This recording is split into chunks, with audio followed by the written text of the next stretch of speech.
Tout à l'heure, j'évoquais les grands rendez-vous du week-end. Il y a un autre auquel assistent d'habitude des centaines de milliers de passionnés. Vous le connaissez, le monde entier le connaît. Ce sont les célèbres 24 heures du Mans.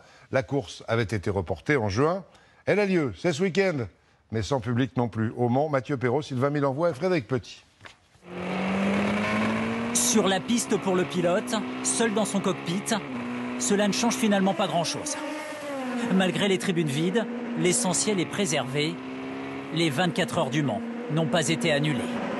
Ce matin, la petite boule au ventre comme d'habitude. Pour nous, ça ne change rien. Donc on va juste espérer de partager le maximum avec le public derrière les écrans. Et puis je pense que le sport sera au rendez-vous. Ça reste la course, la plus belle course du monde. Avec de la magie en moins tout de même.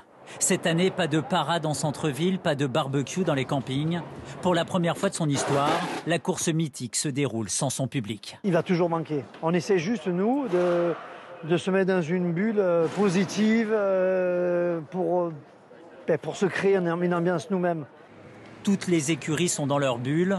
Le briefing, qui normalement regroupe tous les pilotes, se passe cette année en vidéo, à distance avec la direction de course. Le protocole sanitaire est strict. On prend la température, on demande un test négatif pour tout le monde, on porte le masque en permanence, il y a les mesures de distanciation, on a fait des bulles étanches pour éviter les brassages.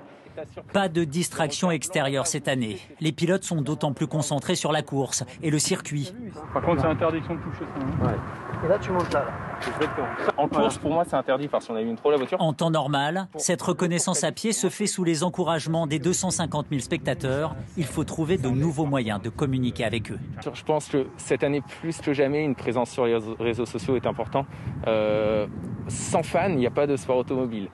Et même si les photos officielles sont un peu moins belles avec les masques, les fans répondent présents sur les réseaux sociaux, en espérant l'année prochaine retrouver les odeurs de pneus et les sons des 24 heures du Mans.